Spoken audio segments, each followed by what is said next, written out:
Bueno, esto es lo que vimos la clase pasada, ¿cierto? Que hablamos del radiofármaco,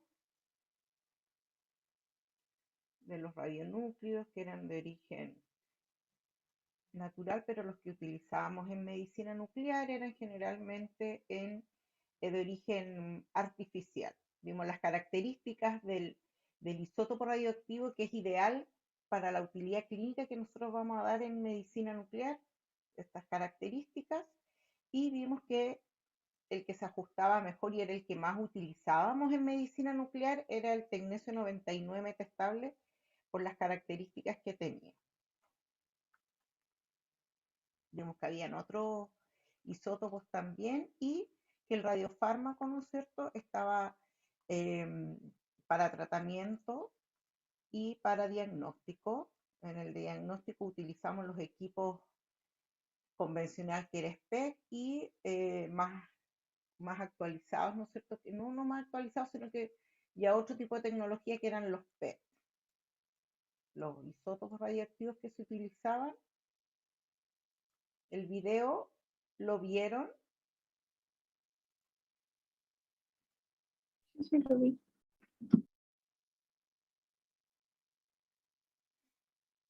Vimos el radiofármaco que podía estar, ¿no es cierto?, constituido por el radio, solamente por el radionúclido o, espérenme un poquito que parece que hay gente en la sala de espera, o también por la molécula radioactiva que era el radionúclido y un fármaco que a veces necesitábamos para, dependiendo de lo que íbamos a utilizar, al órgano que queríamos evaluar o estudiar. Lo uníamos a una molécula química.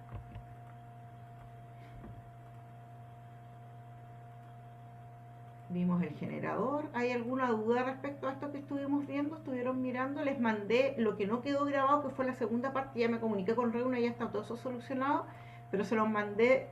Menos mal que yo tenía guardadas las clases del año pasado, entonces les mandé lo que correspondía a esa clase.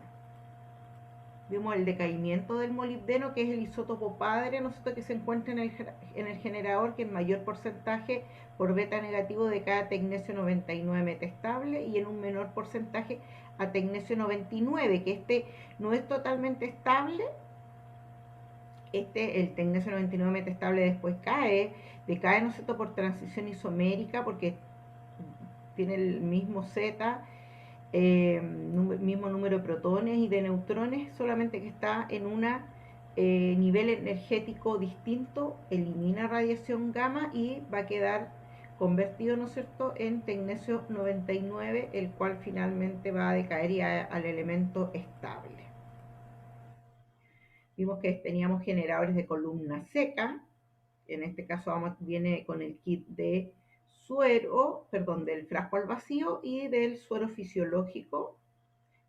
Acá estaba el generador abierto, nosotros, para que ustedes lo vieran cómo era su conformación. Es una conformación bastante simple. Y también teníamos los de columna húmeda, donde el reservorio del suero fisiológico estaba dentro de toda esta estructura.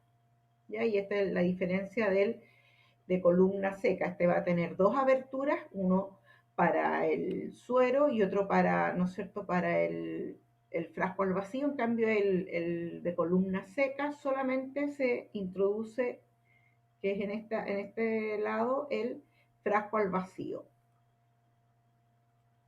Y lo que íbamos a obtener de la elusión, de este proceso llamado elusión, que es cuando obtenemos el tecnesio 99 metastable en forma de pertecnetato de sodio, es una solución que obtenemos estéril, y eso es muy importante, que sea estéril y apirógena, ¿ya? Y lo que habíamos explicado, que en la columna de alúmina estaba absorbido el molibdeno. Para eso acuérdense que cambiamos el pH y lo cargamos en forma positiva, y vamos a obtener, ¿no es cierto?, de este proceso llamado elusión, el isótopo hijo, que es el tecnesio 99 metastable, de una valencia 7, ¿no es cierto?, que lo hacía un elemento muy estable químicamente, por tanto no tiene esa característica que nos solicita que tenga un isótopo que sea ideal para medicina nuclear que tenga esa capacidad de combinarse con otras sustancias, sobre todo cuando tenemos que generar la marcación que es la unión del isótopo radioactivo con el fármaco.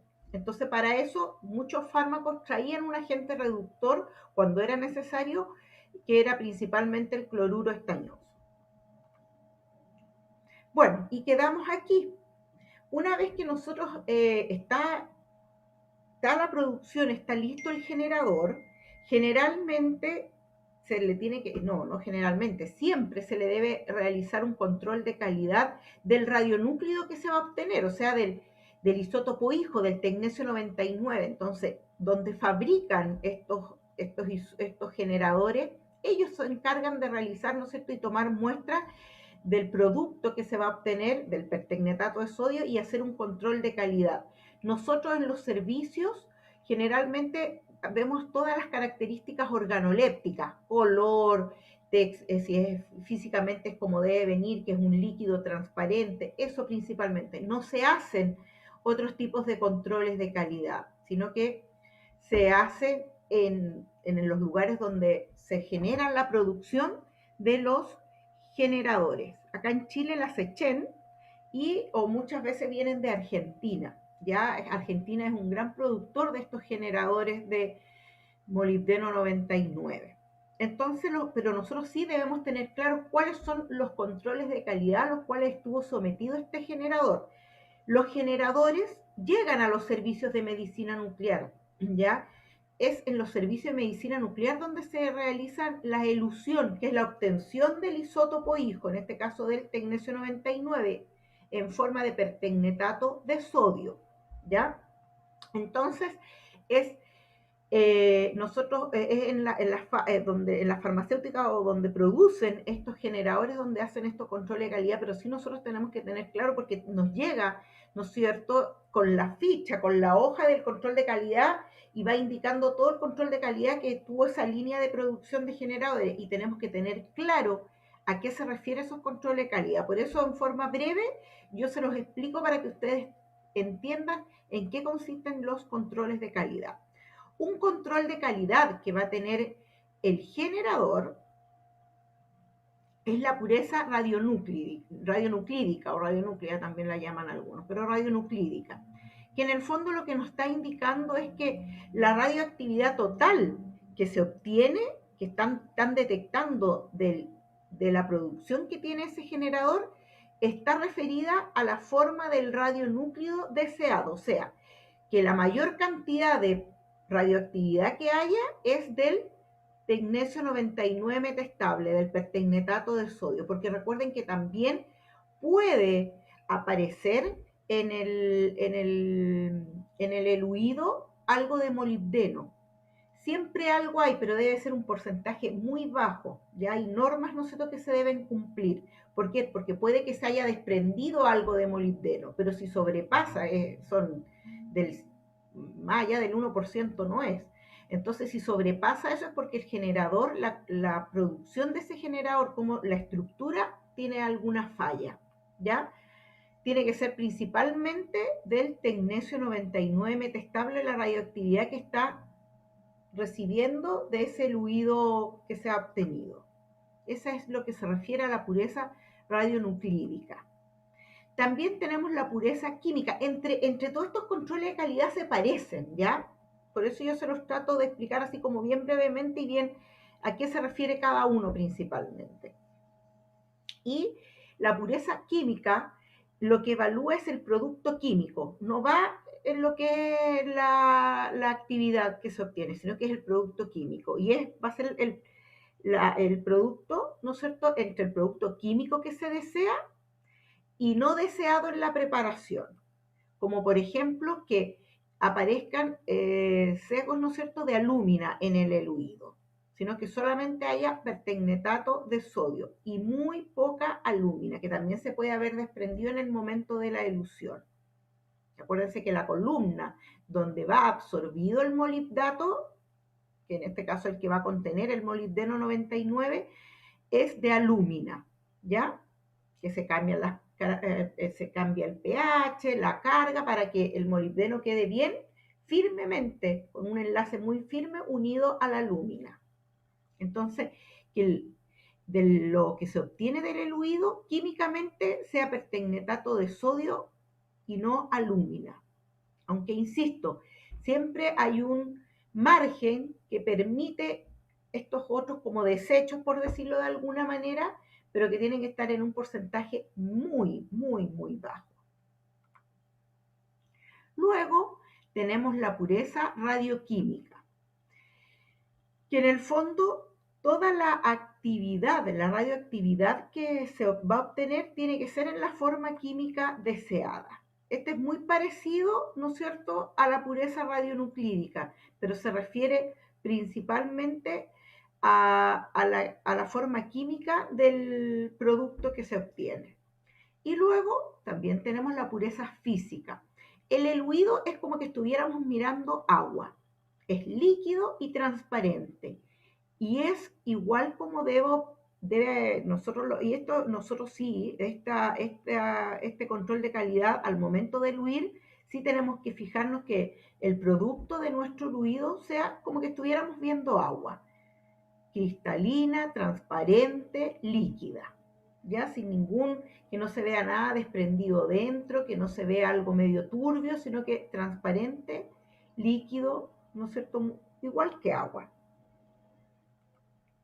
Y también se hace una evaluación de la pureza biológica. Se toman muestras, ¿no es cierto?, de nuestro eluido para asegurarse que toda la armadura que conforma el armazón, ¿no es cierto?, que conforma el generador, no haya desprendido y no se encuentren ni microorganismos ni pirógenos, porque toda esta estructura, ¿no es cierto?, se arma en forma séptica. Y si nosotros mantenemos, ¿no es cierto?, esas mismas características una vez que se recibe el generador y se mantiene bien resguardado, no debería alterarse. ¿Ya? Entonces estos son los principales controles de calidad que se va a realizar del eluido. En el fondo lo que estamos haciendo es un control de calidad del generador, del producto del generador. Por eso alguien me preguntaba sobre la valencia. Claro, acá, para que nosotros estemos seguros, ¿no es cierto?, que químicamente está correcto, tiene que tener una valencia 7, porque así se obtiene el tecnesio 99 del eluido. Después que nosotros lo tengamos que alterar su valencia al momento de la marcación, es otra cosa. ¿Ya? Para que esto les quede bien claro. ¿Alguna duda?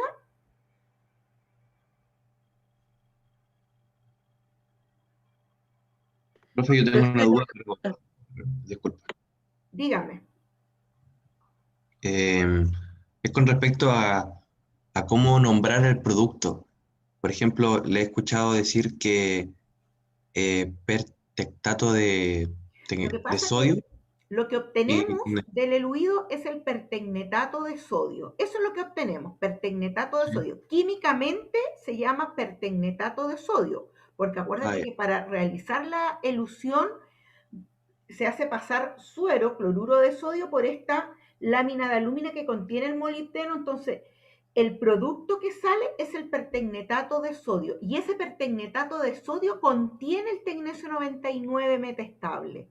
Entonces, en realidad lo que uno dice, voy a eluir el tecnesio 99 metestable, pero el producto químico que se obtiene es pertecnetato de sodio, pero uno generalmente lo habla de tecnesio 99 metestable, porque ese es, ¿no es cierto?, el radionúcleo que nosotros vamos a utilizar, y es el producto que nos interesa a nosotros, que viene contenido en el pertecnetato de sodio. Y yo cuando marco, digo, voy a marcar el fármaco con el isótopo, que es el tecnesio 99 metestable, pero en realidad ese tecnesio 99 metestable, ¿en qué forma se está introduciendo en forma de pertecnetato de sodio? Porque yo no puedo separarlo, es un todo. Así que no hay problema, uno en la práctica, en los servicios, uno no habla del pertecnetato de sodio, habla del tecnesio 99 metestable, o incluso del tecnesio, más que nada. Gracias, ¿Se profe. entiende? Me quedó mucho claro. Sí, tenía esa duda de, más que nada por el tecnicismo nomás, de cómo Claro, referirse lo que al pasa es que si nos vamos producto. así ¿Qué es? Es pertecnetato de sodio. Pero ¿qué es lo que contiene? No nos interesa el pertecnetato de sodio como tal, sino que en ese pertecnetato de sodio, porque hay sodio, porque van, ¿no es cierto?, en un todo, es el tecnesio 99, que es lo que se va a utilizar para realizar la marcación. ¿Ya? Profe, Dígame. en la pureza biológica, si hubiese microorganismo o algún patógeno, ¿cómo se elimina eso? Lo que pasa es que cuando hacen el control de calidad en donde producen, si hay, nosotros ya no podemos hacer nada. Lo que nosotros tenemos que asegurarnos que el generador que nos llegó en el control de calidad dice que viene totalmente aséptico. Si no viniese aséptico no te lo hubiesen mandado. Pero ahí lo que nosotros debemos hacer es mantener todas las medidas para que eso se mantenga hasta que ya no utilicemos más ese generador. Estos son los controles de calidad que realizan en el lugar donde producen los generadores. Ellos revisan la pureza radionuclídica, la pureza química, la pureza radioquímica, la pureza física y la pureza biológica. Si ellos encuentran cualquiera de estas alterados, claramente no van a mandar ese lote de generadores. Ya esto no es algo, estos controles de calidad no los hacemos nosotros en los servicios. Ya viene con la aprobación de todos estos controles de calidad nuestro generador. Por tanto, lo que nos queda a nosotros al manipularlo es mantener todas las indicaciones y las medidas de asepsia para que todos estos controles de calidad se mantengan en el tiempo que nosotros vamos a utilizar el generador. Gracias. ¿Ya? Profe, una consulta. Me quedó la duda de la pureza radioquímica. ¿Cuál es la diferencia con las otras? Eso no entendí. ¿Cómo cuál es la diferencia? La pureza radioquímica. La pureza radioquímica se refiere a que la forma química que nosotros deseamos, que en este caso es el pertecnetato de sodio, toda la radioactividad pertenezca a esa forma química. Está muy relacionada con la radionuclídica. Sí, por eso. Está muy relacionada, pero recuerda que acá pueden haber otros elementos químicos. Acá solamente nos estamos fijando en el fondo en la sustancia radioactiva, que haya tecnesio 99 y no casi molibdeno, ¿ya? Pero puede haber otras sustancias o otras formas químicas que se hayan generado porque hubo cualquier alteración al momento de la elusión. Pero recuerden que estos controles los realizan los fabricantes de los generadores. Ya, profe. ¿Ya? Siga. Bueno, entonces una vez que nosotros realizamos la elusión, vamos a obtener nuestro tecnesio 99 metastable y dependiendo del estudio que tengamos que realizar, puede que solamente necesitemos tecnesio 99, por ejemplo, cuando queremos hacer un estudio de cintigrama tiroideo, de glándulas salivales. Entonces ahí yo no necesito marcar ese isótopo, este elemento radioactivo que es el tecnesio. Pero, como ya les había mencionado, si yo quiero evaluar o me están pidiendo un examen de otro órgano, como por ejemplo hueso, otro sistema en realidad, el hueso, por ejemplo, u otro órgano, el corazón, los riñones, yo ahí necesito de la ayuda, ¿no es cierto?, de una sustancia, en este caso va a ser una sustancia química, una molécula química que me sirva y que agarre el tecnesio y me lo lleve hacia el órgano que yo quiero estudiar. Entonces ahí lo que hacemos es unir el isótopo radioactivo, en este caso el tecnesio, con esta molécula química que me va a servir de vehículo. Y ese proceso de unión es lo que se denomina marcación, es cuando vamos a producir el radiofármaco. Cuando el radiofármaco debe ser la molécula radioactiva con otra sustancia, con otra sustancia química. Entonces, esta marcación sí generalmente se realiza en el servicio de medicina nuclear y la hacemos nosotros. Hay algunos, pero no acá en provincia. En Santiago a veces uno puede comprar ciertos radiofármacos ya marcados, como el MIDI, por ejemplo. El MIDI va a ser un radiofármaco que se utiliza, el MIDI marcado con tecnesio 99 metastable, que se utiliza para realizar estudios cardiológicos. Entonces muchas veces el MIDI bien sensible en la marcación y muchas veces en Santiago uno lo puede comprar ya marcado. Acá en región no, porque entre que nos manden vamos a tener ya nada de fármaco, totalmente decaído, tendríamos que comprar una actividad de ese radiofármaco enorme para que logre llegar hasta esta parte de Chile. Entonces no, por lo general en las provincias, en las regiones, la marcación se realiza en el mismo servicio de medicina nuclear. Entonces, porque claro, recuerden que el T medio del tecnesio son 6 horas. Entonces, es difícil que nos llegue marcado. Y eso lo hacemos nosotros. Y ese es lo que se denomina el proceso de marcación y se realiza en el laboratorio de medicina nuclear. El servicio de medicina nuclear, como lo vamos a ver en el primer laboratorio, tiene varias salas. Y una de sus salas es la sala del laboratorio, que en algunos servicios antiguamente se llamaba cuarto caliente. ¿Por qué? Porque era un cuarto caliente, se le refería. ¿Por qué? Porque ahí estaban las sustancias radioactivas, ¿ya?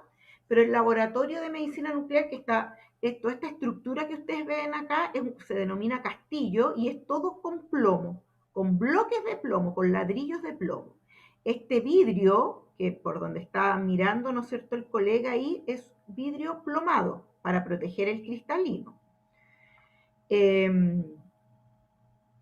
Y acá es donde se van a manipular y se va a realizar la marcación, ¿ya?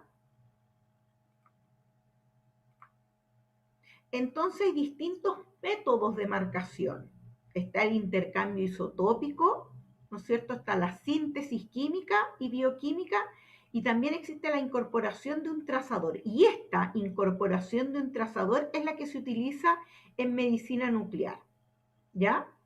Ahora, alguien preguntó algo de esto la clase pasada, yo recuerdo.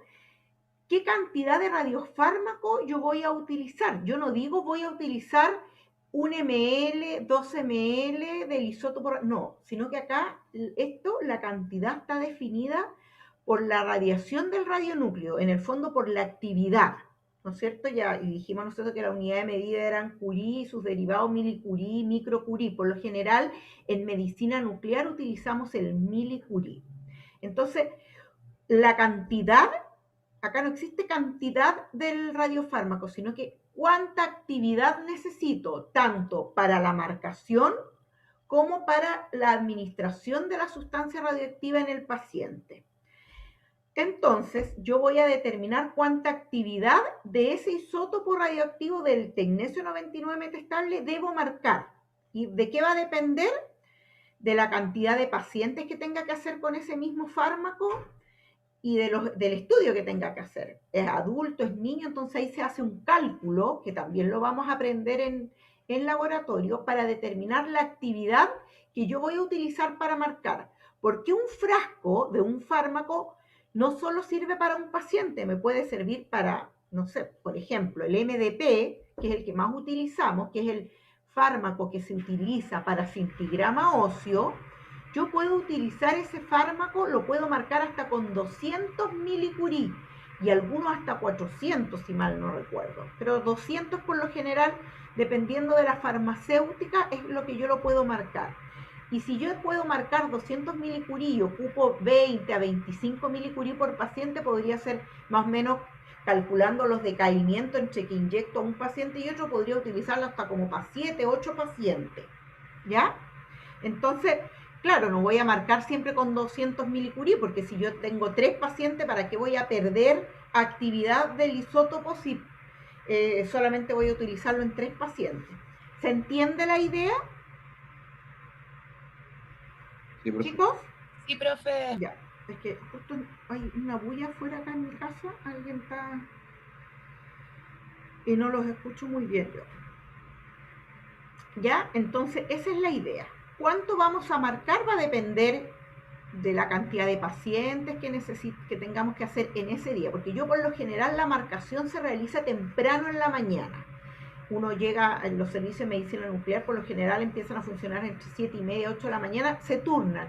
Cuando hay varios tecnólogos que trabajan en un servicio, una semana uno está en caliente o en el laboratorio viendo todo lo que es la marcación, administración de dosis, otro está en la sala del SPEC, por ejemplo, realizando los estudios y procesando, a la otra semana cambian, ¿ya? Entonces es un trabajo que es como bien entretenido porque tú puedes ir pasando o solamente procesando, o hay servicios que tienen 2 equipos y hay uno encargado de caliente una semana y los otros están en los equipos, depende, ¿ya? Entonces, como yo les decía, el uso de cada radiofármaco va a depender del órgano. En realidad no de cada radiofármaco propiamente tal, sino de que del fármaco que se va a utilizar, ¿ya? Acuérdense, y esto no se les puede olvidar, que el fármaco es el que va a actuar como vehículo transportador del radionúclido hasta el tejido u órgano que nosotros queramos estudiar. Entonces, hay fármacos, vuelvo a insistir, para cerebro, para corazón, para hígado, para el sistema digestivo, para los riñones, para el esqueleto, etc. Siempre el isótopo va a ser el tecnesio. ¿Qué cambia? El fármaco. ¿Y de qué va a depender? Del órgano o tejido que nosotros queramos o nos estén solicitando realizar el estudio. Y este fármaco, ¿no es cierto?, va a tener las propiedades biológicas o físicas o físico-químicas, ¿no es cierto?, que va a realizar que tenga afinidad con el órgano en cuestión. ¿Ya? Eso es importante tener claro. Ahora, para un órgano muchas veces hay más de un fármaco. Por ejemplo, en riñón no sucede eso. ¿Por qué? Porque nosotros, ¿qué queremos evaluar? ¿Quiero evaluar la morfología del riñón o quiero evaluar la función del riñón? Si yo quiero evaluar la morfología, por ejemplo, yo necesito un fármaco que llegue, sea captado por el riñón y permanezca un buen tiempo en el riñón. O sea, un fármaco de cinética lenta en ese órgano. Ese es un tipo de fármaco. No, yo quiero evaluar la función, que llegue el fármaco, sea captado y empiece inmediatamente el proceso de excreción del riñón. Ahí necesito un fármaco entonces que llegue y rápidamente sea eliminado por el riñón, un fármaco de cinética rápida en ese órgano. Ahí tengo otro tipo de fármaco. ¿Ya? ¿Me entienden esa idea? Sí, profe. Súper. Bueno, entonces, el isótopo radiactivo es siempre igual, cristalino, transparente, líquido, como agua, ¿ya? Pero los fármacos con los cuales yo puedo marcar ese isótopo radiactivo tienen distintas formas, ¿no? Sí, al final la marcación físicamente va a ser distinto. Hay unos que son igual, queda igual así como cristalino, como agua, pero hay otros que tienen partículas, hay otros que son, ¿no es cierto?, más coloidales. Por lo tanto, mi radiofármaco que voy a obtener va a depender del fármaco, de la forma física del fármaco. Y bajo esta perspectiva, ¿no es cierto?, vamos a obtener distintos tipos de radiofármacos, tanto por su forma física como química. Vamos a tener soluciones acuosas, que es la forma más frecuente que vamos a tener de radiofármaco, ¿ya? Y que estas son... estas formas acuosas las podemos administrar tanto en forma intravenosa como oral, ¿ya? Y por lo general estas formas acuosas, insisto, uno las mira, porque yo al realizar la marcación, ahí yo sí hago, entre comillas, un control de calidad del radiofármaco, porque el radiofármaco igual viene ya, el fármaco propiamente tal, en la farmacéutica le hacen controles de calidad también, tienen ellos sustancia radioactiva, tienen el lote 2010, por ejemplo, y hacen un control de calidad de una muestra de ese lote. Cada fármaco, uno cuando lo mira, viene el lote 10-15, después me va a llegar, por ejemplo, cuando me vuelva a llegar en la otra producción, el lote 3-4, por ponerles números cualquiera. ¿Por qué? Porque esos lotes tienen sus controles de calidad. Pero nosotros, al marcar, también debemos tener ciertos controles de calidad, pero generalmente son controles organolépticos, o sea, color, forma, en eso me fijo yo más. ¿Ya? Bueno, volviendo a la solución, a las formas físicas del radiofármaco, dijimos que vamos a tener las soluciones acuosas, que son las más típicas, que yo las puedo administrar, casi siempre los puedo administrar o forma intravenosa o oral. Por lo general, la administración intravenosa es la más común que se realiza en los estudios de medicina nuclear, ¿ya? Entonces, son las más típicas, ¿no es cierto? Son soluciones salinas isotónicas por lo general y son, si yo lo miro, es transparente como el agua, no pierde esa característica del isótopo.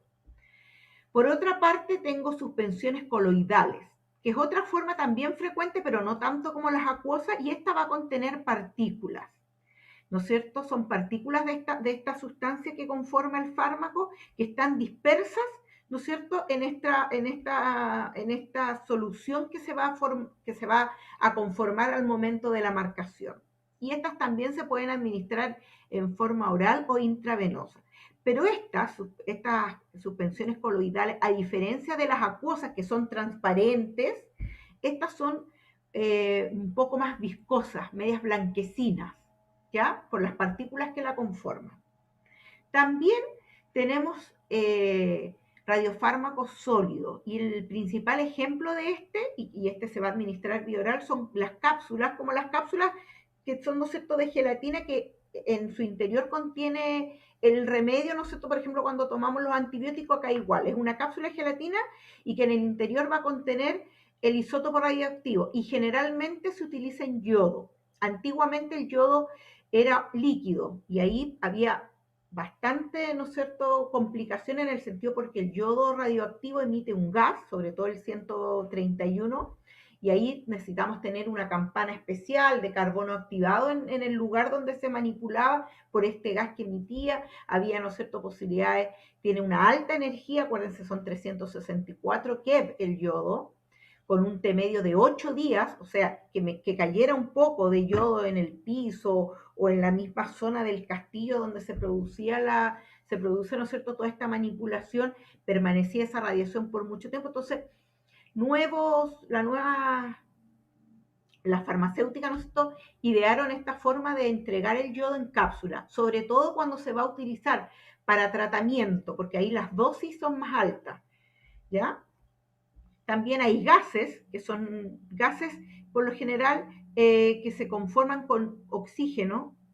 Uno mezcla el radiofármaco con oxígeno para, por ejemplo, un estudio de pulmón, de ventilación pulmonar.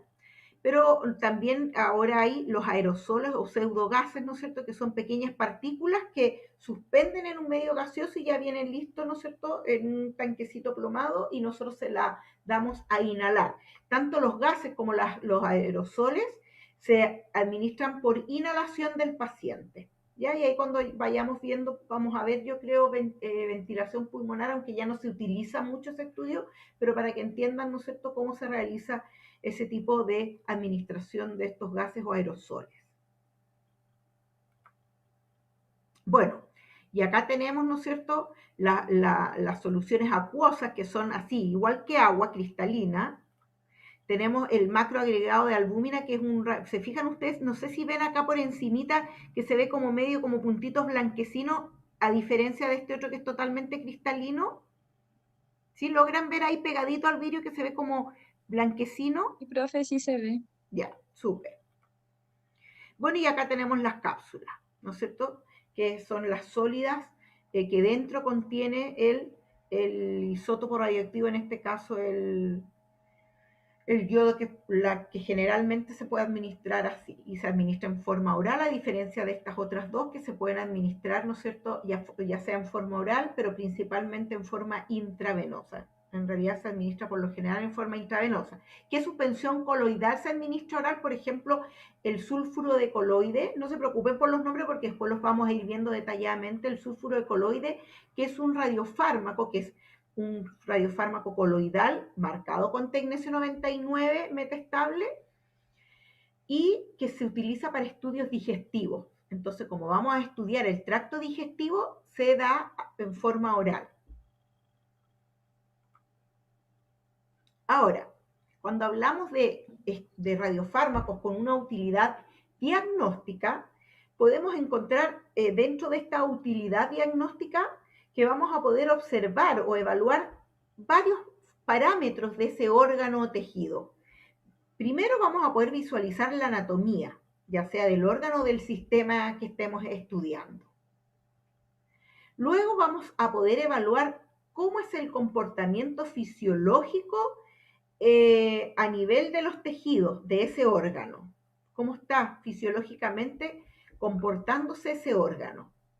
También hay algunos radiofármacos que, además de evaluar ese comportamiento fisiológico, nos va a permitir hacer un análisis del metabolismo de ese órgano, de cómo está su comportamiento bioquímico.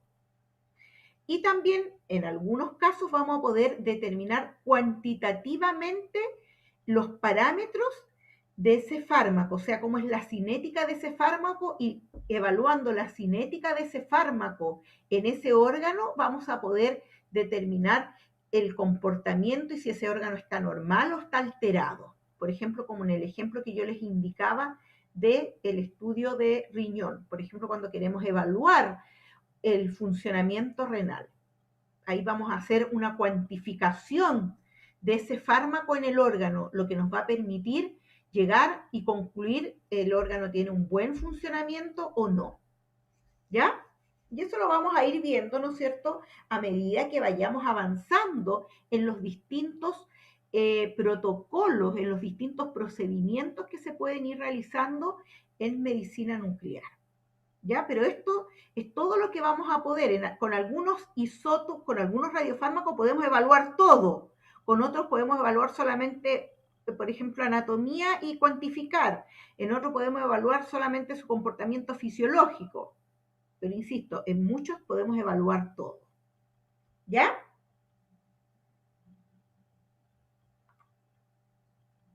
Ahora, también dijimos que teníamos radiofármacos con una utilidad terapéutica, ¿ya? Entonces, y para eso, ¿no es cierto?, va a ser la utilización de este va a ser para el tratamiento de varias enfermedades. ¿Por qué? Por medio de la radiación que va a emitir este radiofármaco, este medicamento que se le va a administrar al paciente y que se va a ir a localizar específicamente en el tejido afectado. ¿Por qué? Porque el fármaco con el que va a ir unido el radiofármaco va a ir al órgano y al tejido que nosotros necesitamos que se localice. Y por lo general, recuerden que yo les decía que estos fármacos emitían partículas que tienen un alcance pequeño. Entonces, dentro de todo, lo vamos a ir a localizar, por ejemplo, al hueso, y vamos a querer que actúe solamente en hueso, o a la tiroides, que actúe solamente en la tiroides. Claro, va a estar irradiando, pero como tiene un alcance no tan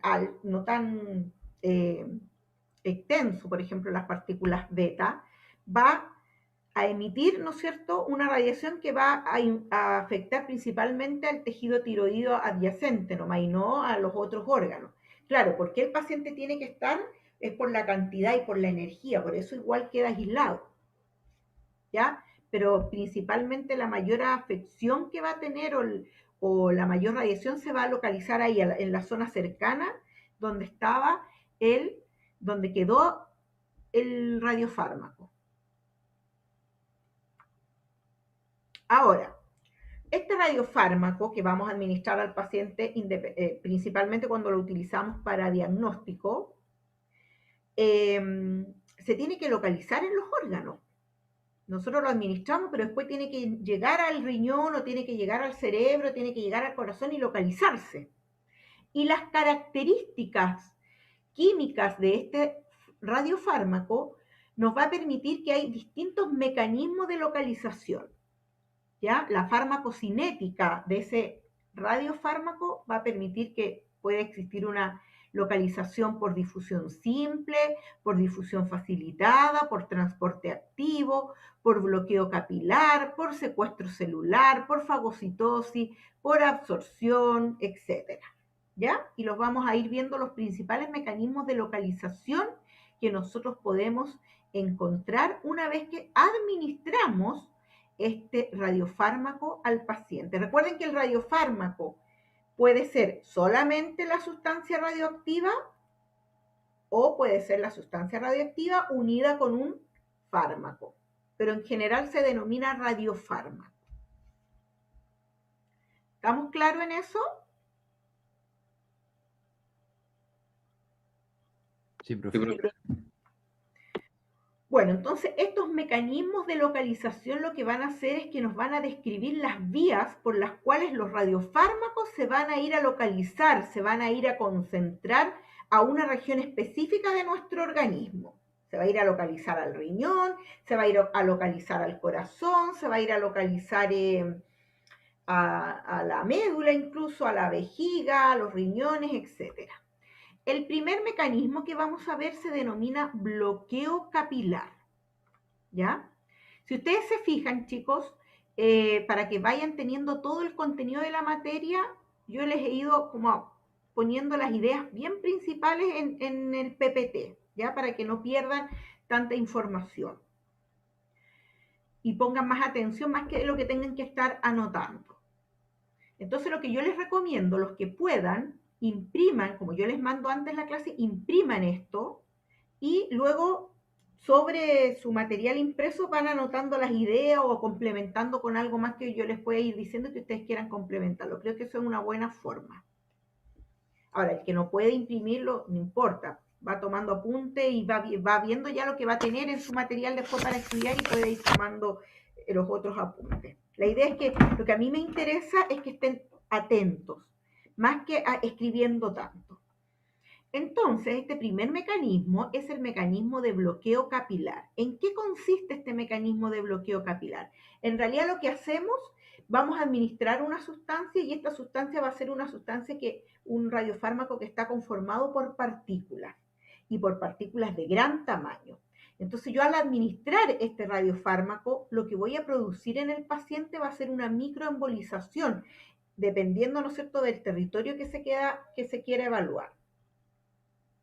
Lo que se produce cuando yo realizo una microembolización que no tiene riesgo para el paciente es una obstrucción pasajera, ¿no es cierto?, en esa zona. Principalmente lo que vamos a evaluar es una información morfológica y de la perfusión de ese órgano. Típico de este estudio de bloqueo con el mecanismo de bloqueo capilar es cuando yo hago un cintigrama a los pulmones que se denomina perfusión pulmonar. Yo los pulmones los puedo estudiar por perfusión, o sea, por la circulación, ¿no es cierto?, del pulmón, o por la ventilación, por el intercambio gaseoso. De hecho, hay un estudio que se llama de ventilación y perfusión, se hacen los dos, pero también se puede hacer por separado, solamente perfusión de pulmón o solamente ventilación del pulmón. Ya lo vamos a ver ya cuando lleguemos a eso. Entonces, este radiofármaco que se utiliza para este tipo de estudio, en el cual se utiliza el mecanismo de bloqueo capilar, como yo les decía en un comienzo, son fármacos que están conformados por partículas de gran tamaño, más o menos entre 10 a 90 micrones, mucho mayores al tamaño de la luz de los capilares. Capilares, no estoy hablando de las venas ni la arteria, de los capilares, que son más o menos 7 micrones. Entonces, cuando este radiofármaco yo lo administro vía intravenosa y pasa del corazón y llega a los pulmones, ahí en los pulmones, ya en las terminaciones donde hay capilares, se produce este bloqueo momentáneo. Entonces ahí yo voy a obtener y se va a localizar este radiofármaco en todo el pulmón, ¿no es cierto?, a nivel de los capilares, porque se va a producir momentáneamente este bloqueo, y yo voy a poder evaluar toda la perfusión del pulmón, que es lo que estoy observando acá. Acá tengo un lóbulo pulmonar, acá el otro, ¿ya? Y estoy evaluando. Más intenso es donde se localizó más y menos intenso es donde menos se localizó, ¿ya? Y con eso yo voy a tener información de la perfusión del pulmón. Luego esta microembolización desaparece, ¿no es cierto?, porque ya es eliminado este fármaco y esto no causa ningún problema en el paciente. Claro, hay pacientes de ciertas características en las cuales no se le puede realizar este estudio y ahí viene, ¿no es cierto?, uno cuando hace los estudios, hay, ¿no es cierto?, contraindicaciones. ¿Ya? Pero en un paciente que no tenga esa contraindicación se puede realizar en forma normal. Y esto es lo que se denomina bloqueo capilar. Para eso el radiofármaco, ¿no es cierto?, en este caso, que es los macroagregados de albúmina, es el fármaco, tiene la característica que sus partículas son de gran tamaño, mayor que la de los capilares, que son 7 micrones, ¿no es cierto? Acá estamos hablando de partículas de 10 a 90 micrones. Por tanto, este fármaco, al marcarlo, uno tiene que tener precaución y seguir las indicaciones en la forma en que uno agita, porque si yo lo agito en forma rápida, lo que voy a hacer es romper las partículas. Entonces me va a quedar, lo voy a marcar, pero al hacer el examen capaz que no me muestre toda la perfusión. Tiene una forma de marcar. Pero todas esas indicaciones vienen cuando uno toma el fármaco y viene con sus instrucciones de marcaje. Pero para que ustedes sepan la forma de marcar el macroagregado de albúmina, yo no lo agito así, sino que lo agito así. ¿Ya? porque ya van a ver que uno de los procedimientos que uno tiene que hacer para la marcación es agitar el fármaco con el isótopo radioactivo.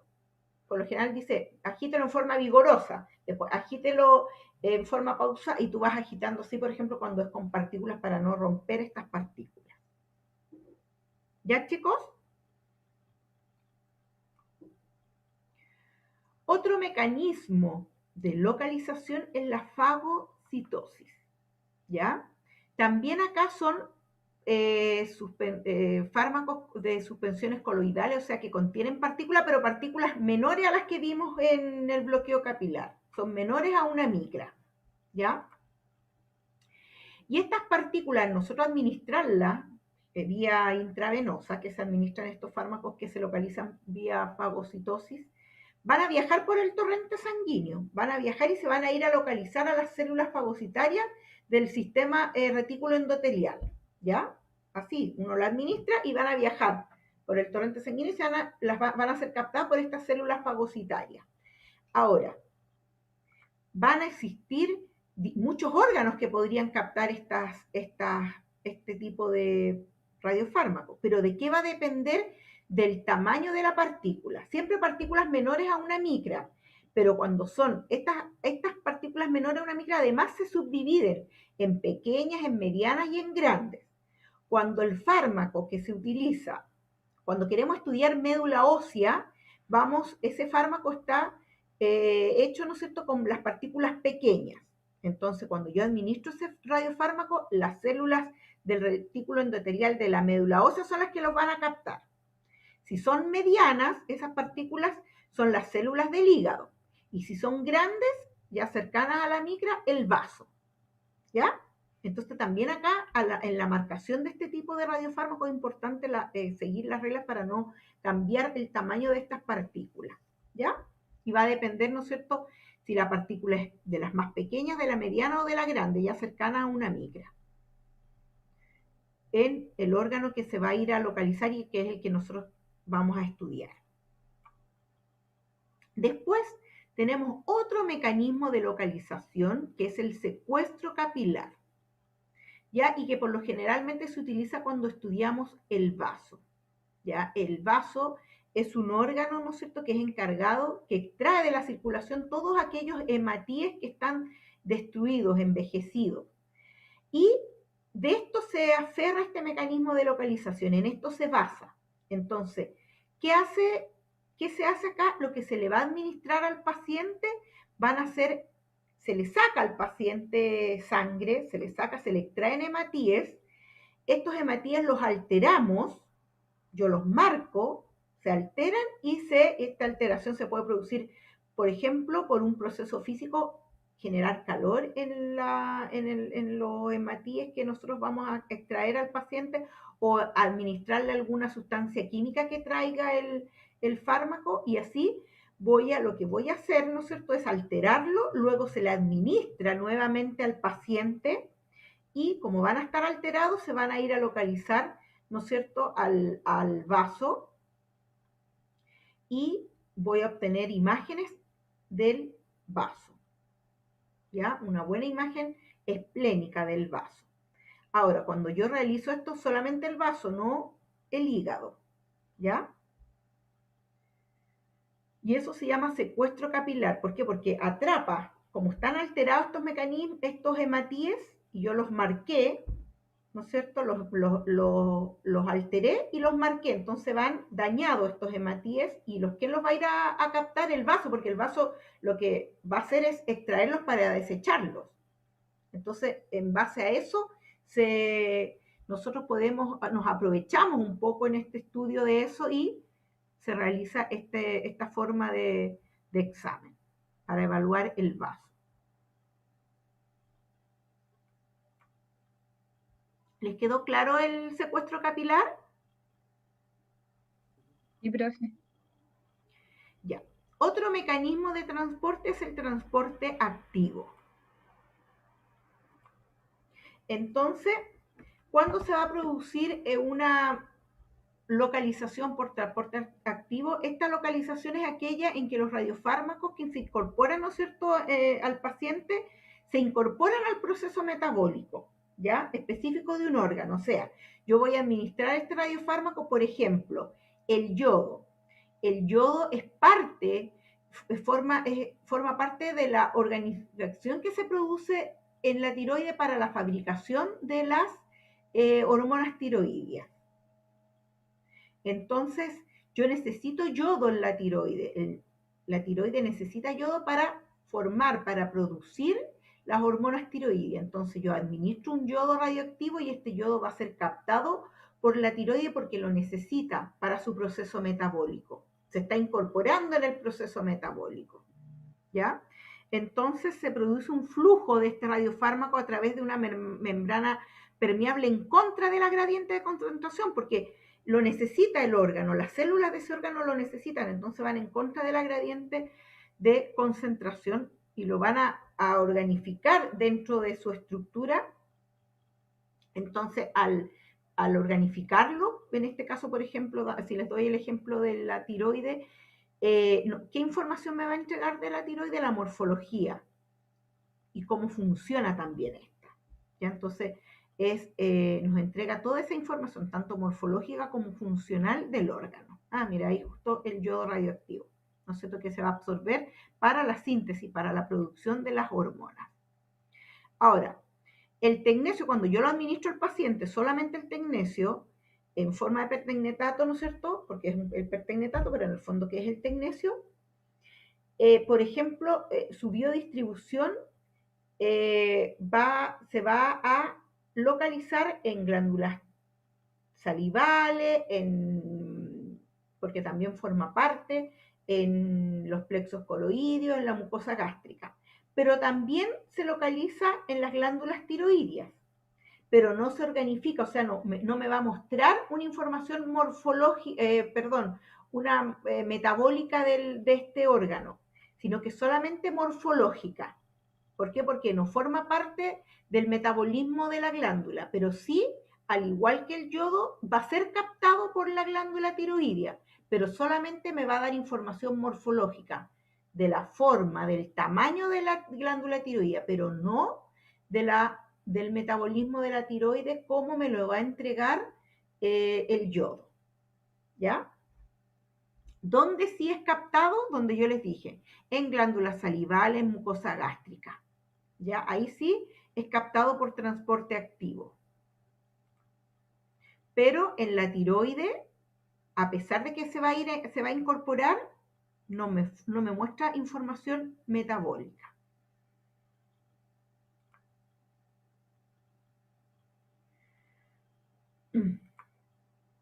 Otra localización es la localización compartimental, o sea, el radiofármaco va a quedar dentro de un compartimiento.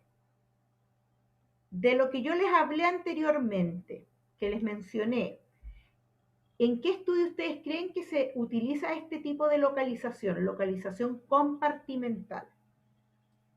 ¿Riñón? ¿Riñón? ¿Puede ser? ¿Es un compartimiento el riñón?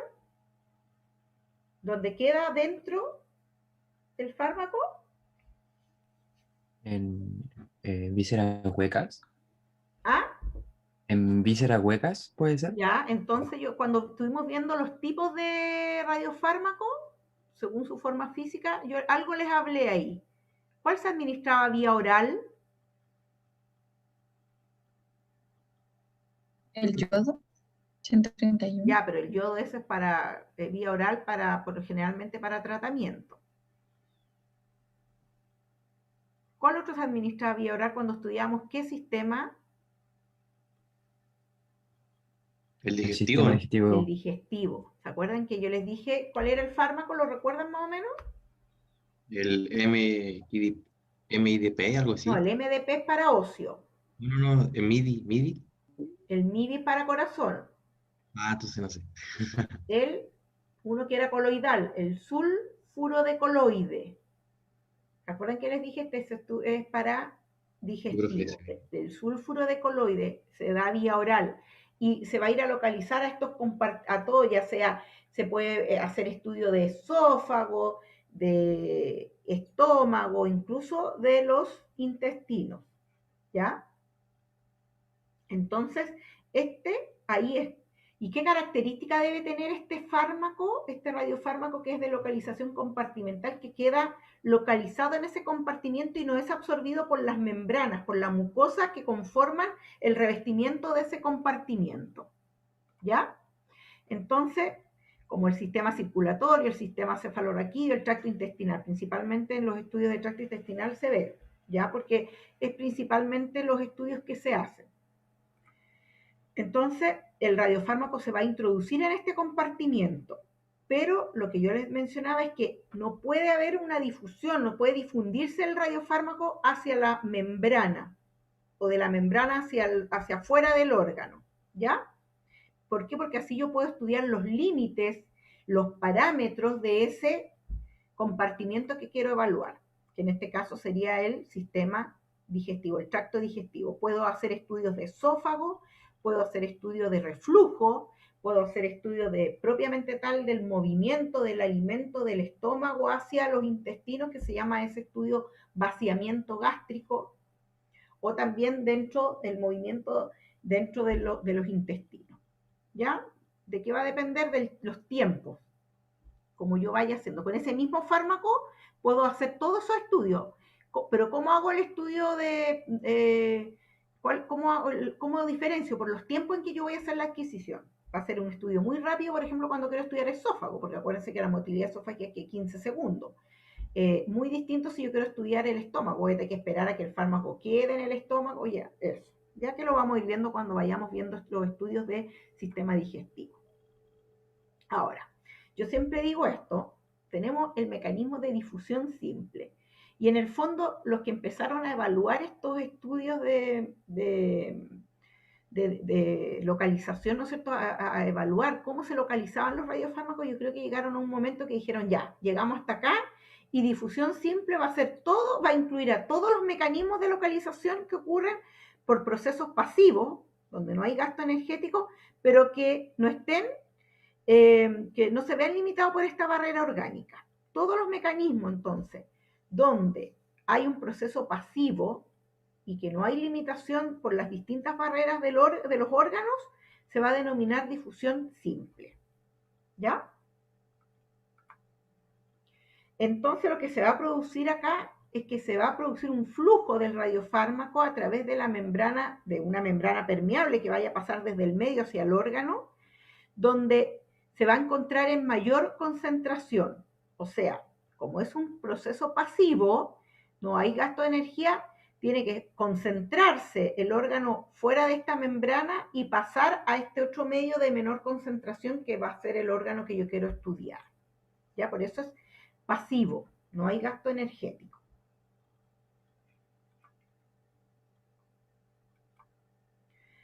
Entonces, eso es lo que vamos a producir.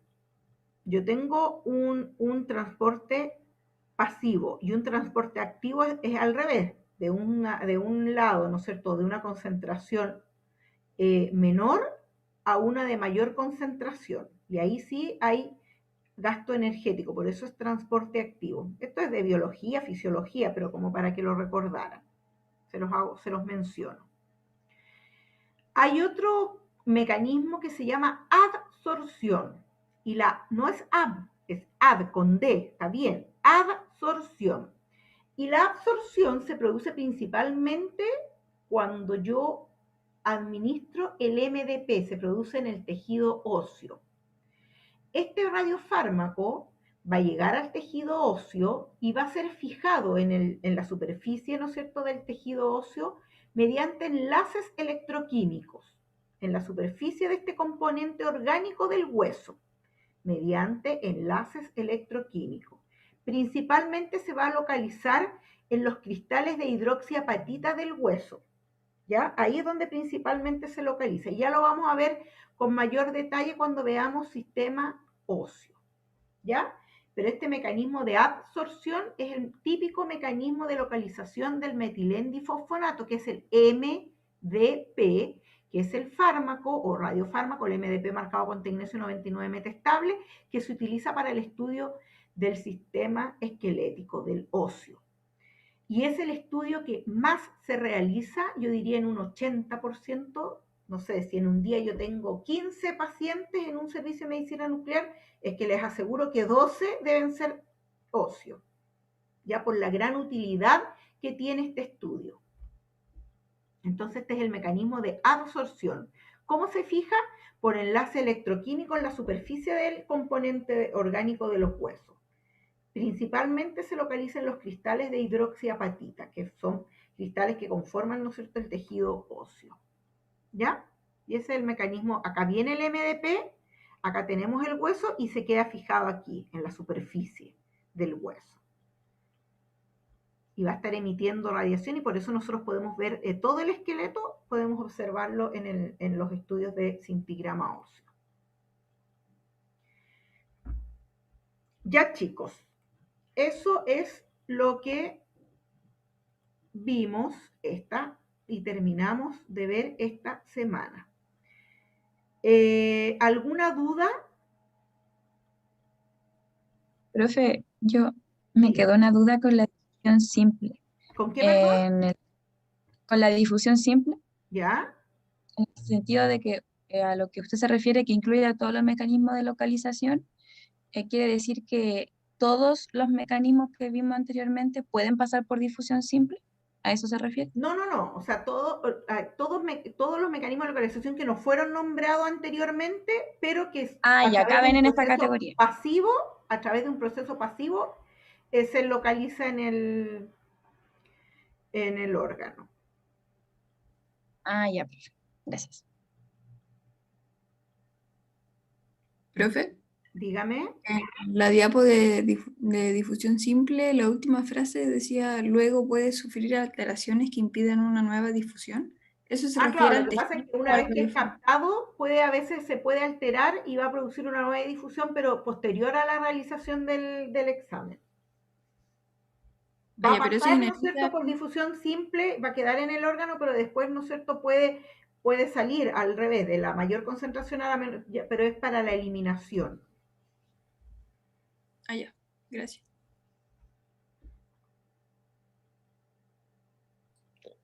Profe, una consulta. Dígame. ¿Cuánto demora el cuerpo humano en eliminar el radiofármaco? Va a depender. Nosotros sabemos que el T medio son 6 horas, ¿no es cierto? O sea, si yo le Sí. administro 30 milicurie al paciente, en 6 horas él ya debería tener por lo menos 15, pero siempre va a ser menos. ¿Por qué? Porque el paciente, además de eliminarlo por decaimiento, dependiendo del estudio, lo puede eliminar vía urinaria, lo puede eliminar por las heces, por la transpiración, etc. Va a depender del estudio. Por ejemplo, en un scintigrama renal, además principalmente sí, la mayor vía de eliminación es la urinaria, casi de todos. Entonces, ¿qué es lo que le recomienda uno a los pacientes? Que luego que se hacen el estudio, beban bastante líquido para favorecer la eliminación del radiofármaco.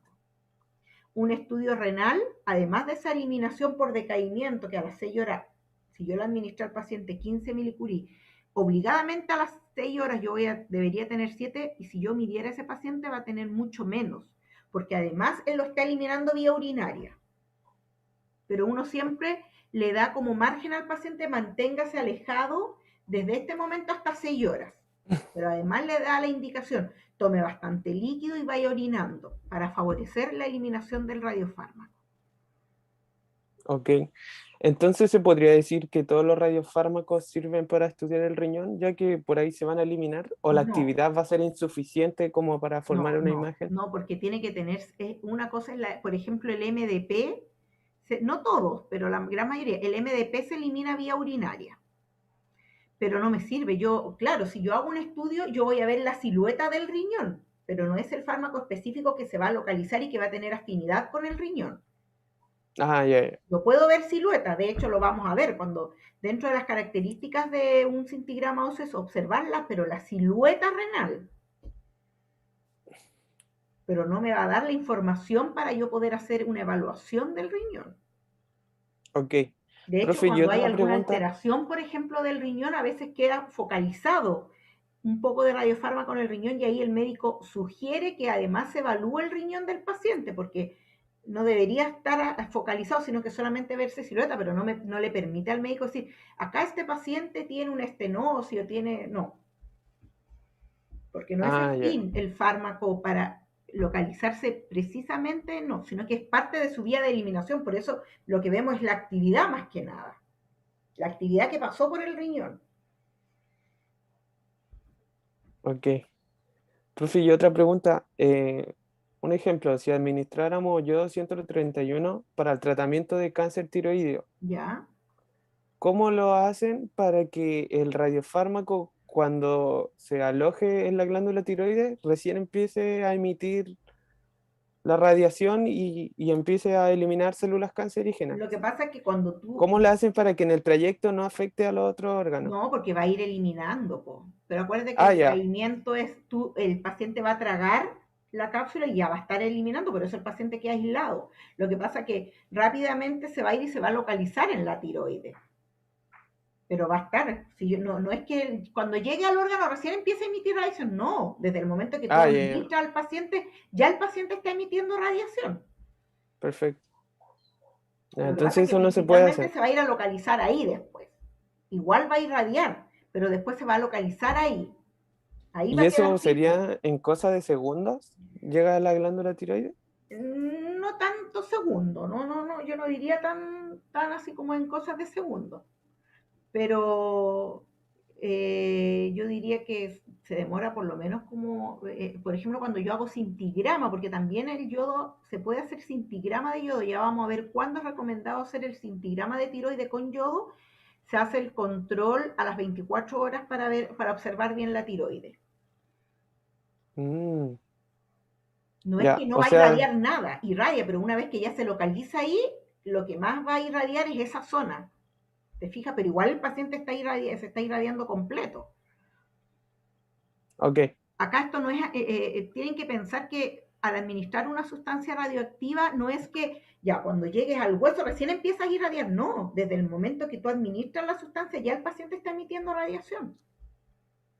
Es todo eso como que cuesta de repente porque ustedes están como más acostumbrados, por ejemplo, ya voy a hacer un TAC, voy a administrar el medio de contraste y cuando llega espero que llegue, no sé, pues al riñón, y ahí yo estoy tomando el examen en esos tiempos, pero no, desde el momento que yo administro ya está el medio de contraste en el paciente, lo que pasa es que no irradia, pero ya está pasando por todo el cuerpo.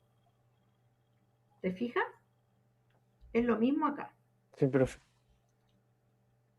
Gracias. En un comienzo cuesta como entender y cuando vean las imágenes les va a costar igual porque ustedes van a estar acostumbrados a imágenes bien definidas, bien detalladas, con bordes nítidos. En medicina nuclear no es así.